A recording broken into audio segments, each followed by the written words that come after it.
নাহান্ত বিনাই নাহি নাহি নাহি আমাৰ পৰম গুৰু গুৰুজনাৰ চৰণ চিন্তি আমি মধুপুৰ সত্ৰলৈ আহিলোঁ। তেখেতৰ তিৰুভাৱ স্থান ইয়াত আহি পৰিৱেশটো আমাৰ দেখি ভাল লাগিলে। ইয়াত আন এটা আমি নজনা কথা জানিব পাৰিলোঁ। আচলতে আমি প্ৰত্যেকে বৃন্দাবনী বস্ত্ৰৰ কথা শুনি আছোঁ, কিন্তু মই নিজেও গম পোৱা নাছিলোঁ, হয়তো আপোনালোকেও বহুতে নাজানে বৃন্দাবনী বস্ত্ৰৰ গোটেই ইতিবৃত্তখিনি কি। ইয়াত বৰ ধুনীয়াকৈ এটা আৰ্হি আছে। আহকচোন আমি আৰ্হিটোলৈ যাওঁ, আৰ্হিটো চাওঁ। ইয়াত বৰ ধুনীয়াকৈ আৰ্হি এটা দি থৈ দিয়া আছে বৃন্দাবনী বস্ত্ৰৰ। আচলতে শ্ৰীমন্ত শংকৰদেৱে তেওঁৰ সেই সময়ত আপোনালোকে ইয়াতে ইতিবৃত্তখিনি বৰ ধুনীয়াকৈ পাব। বিষ্ণুৰ দশাৱতাৰ আৰু কৃষ্ণৰ শিশুলীলাৰ কিছুমান প্ৰতীক তাঁতশালত চিত্ৰ আকাৰে খণ্ড খণ্ড কাপোৰত পাত সূতাৰে বৈ বৃন্দাবনী বস্ত্ৰ তৈয়াৰ কৰিছিল। তাত তাঁতীকুচিৰ পাকত তাঁতীসকলে কৈছিল মথুৰা দাস আটা এইগৰাকী তেখেতৰ নেতৃত্বত এই কাম হৈছিলে। আৰু বৰ ধুনীয়াকৈ ইয়াত উল্লেখ আছে তেওঁলোকে তাত লা গছ, লোচন, বৰচিৰা, নীলিবন, শিলিখা, কেহৰাজ ইত্যাদিৰে সূতাৰ ৰংবোৰ তৈয়াৰ কৰিছিল। কোচ ৰজা নৰনাৰায়ণ আৰু বীৰ চিলাৰায়ৰ পৃষ্ঠপোষকতাত শংকৰদেৱে বৃন্দাবনী বস্ত্ৰ প্ৰস্তুতিৰ সামগ্ৰীসমূহ পাইছিলে। কিন্তু কালক্ৰমত চিলাৰায় আৰু নৰনাৰায়ণ দেৱৰ মৃত্যুৰ পিছত তাৰ উত্তৰাধিকাৰীসকলৰ যি ক্ষমতাকেন্দ্ৰিক কণ্ডল, তাৰ কাৰণে শেষত যজ্ঞনাৰায়ণে ভুটীয়াসকলৰ সাহায্য লৈ কোচ ৰাজ্য দখল কৰিছিল। আৰু সেই সময়তে হয়তো বৃন্দাবনী বস্ত্ৰও গৈ ভূটান পাইছিলে বুলি অনুমান কৰা হয়।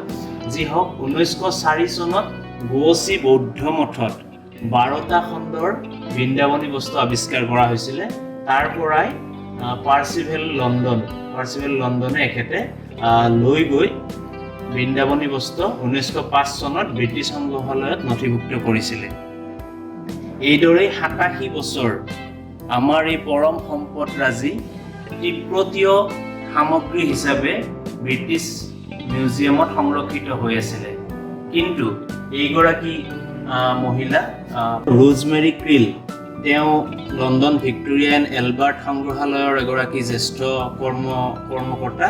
তেখেতে এইখন যে তিব্বতৰ নহয় অসমৰ সম্পদ সেয়া আখৰৰ পৰা চিনাক্ত কৰি পোহৰলৈ আনিছিল। আৰু তেওঁ এই বিষয়ত দুখন গৱেষণা গ্ৰন্থও প্ৰকাশ কৰিছে। আৰু তাৰ দ্বাৰাই বৃন্দাবনী বস্ত্ৰ পুনৰ এবাৰ জগত সভাত পৰিচয় হৈছিলে। তাৰপিছত টি ৰিচাৰ্ড ব্লাটন, তেখেতো এগৰাকী তাৰে সংগ্ৰহালয়ৰ কৰ্মকৰ্তা। তেখেতেও 2016 চনত আলোচনাৰ জৰিয়তে পৃথিৱীৰ বিভিন্ন স্থানত সংৰক্ষিত হৈ থকা বৃন্দাবনী বস্ত্ৰৰ খণ্ডবোৰ ধাৰলৈ আনি Krishna in the garden of Assam নামেৰে এটা প্ৰদৰ্শনী অনুষ্ঠিত কৰিছিল। আৰু সেই প্ৰদৰ্শনীৰ জৰিয়তে বৃন্দাবনী বস্ত্ৰৰ যি চৰ্চা তাৰ পথ আকৌ মুকলি হৈছিলে। আৰু এইগৰাকী স্বনামধন্য ব্যক্তি ডক্টৰ ৰঞ্জিত কুমাৰ বৰুৱা।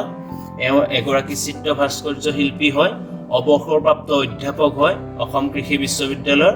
তেখেতেও বিভিন্ন স্থানত গৈ এই বৃন্দাবনী বস্ত্ৰৰ ওপৰত পুংখানুপুংখভাৱে অধ্যয়ন কৰি এই বিষয়ত নতুন এটা দিগন্তৰ সূচনা কৰিছে। আহকচোন আপোনালোকে গম পাব বৃন্দাবনী বস্ত্ৰৰ প্ৰতীকসমূহ আচলতে কি কি ইয়াতে বৰ ধুনীয়াকৈ দিয়া আছে। এফালৰ পৰা এয়া ধুনধাৰী ৰাম, ছাতি লৈ থকা বামন, বৰা, গছৰ ডালত গৰুৰ পৰশুৰাম, গোটেই দশাৱতাৰ লগতে কৃষ্ণৰ শিশুলীলাৰ বিভিন্ন দৃশ্যসমূহ ভাবি চাওকচোন পাত সূতাৰে তাঁতশালত বৈ উলিয়াইছিলে। তাৰপিছত আপোনালোকে দেখা পাব বিভিন্ন স্থানত সংৰক্ষিত হৈ থকা আমাৰ বৃন্দাবনী বস্ত্ৰৰ খণ্ডসমূহ। আমি আচলতে বহুতে ভাবি আছিলোঁ বৃন্দাবনী বস্ত্ৰখন লণ্ডনৰ মিউজিয়ামত সংৰক্ষিত হৈ আছে, কিন্তু তাত এটা বা দুটা খণ্ডহে আছে। বিভিন্ন খণ্ডসমূহ বিভিন্ন ঠাইত আছে। এই খণ্ডটো পোৱা গৈছে ব্ৰিটিছ লণ্ডনত, এইটো এটা খণ্ড লণ্ডনৰ খণ্ড, এইটো আকৌ এই খণ্ডটো লছ এঞ্জেলছ USA অৰ্থাৎ আমেৰিকাত সংৰক্ষিত হৈ আছে। এইটো আমেৰিকাৰ ফিলাডেলফিয়াৰ সংগ্ৰহালয়ত এই খণ্ডটো আছে। এইটো আকৌ ভিক্টোৰিয়া এণ্ড এলবাৰ্ট লণ্ডনৰ অন্য এটা সংগ্ৰহালয়ত আছে। এইটো ইংলেণ্ডৰ আন এটা সংগ্ৰহালয়ত চেপষ্টোকোট সংগ্ৰহালয়ত এই খণ্ডটো আছে। আকৌ এই সংমিশ্ৰণ তিনিও খণ্ড বস্ত্ৰৰ মুছে গুইমেট পেৰিছত আছে। এইটো কেলিকো ভাৰতৰ কেলিকো চহৰ, ভেনিছ ইটালীৰ, ৰিচমণ্ড আমেৰিকাৰ। এইদৰে বৃন্দাবনী বস্ত্ৰখন খণ্ড খণ্ড হৈ পৃথিৱীৰ বিভিন্ন ঠাইত সিঁচৰতি হৈ আছে। অসম চৰকাৰে যদিও চেষ্টা কৰিছিল এতিয়ালৈকে সফল হ'ব পৰা নাই। যি হওক তিব্বতীয় সামগ্ৰী হিচাপে 87 বছৰ থকাৰ পিছত তেওঁলোকৰে কৰ্মকৰ্তাৰ অধ্যয়নৰ বলত আমি পুনৰ অসমৰ সম্পদ হিচাপে বৰ্তমান পৃথিৱীৰ বিভিন্ন সংগ্ৰহালয়ত সংৰক্ষিত হৈ আছে। থাকক, ইয়াক লৈ প্ৰত্যেকজন অসমীয়া আমি গৌৰৱ কৰিম। আহক মধুপুৰ সত্ৰলৈ আহিলে এই আৰ্হিটো অন্ততঃ আপোনালোকে চাই ইয়াৰ বিষয়ে ভালকৈ জ্ঞান লভিব বুলি আশা ৰাখিম।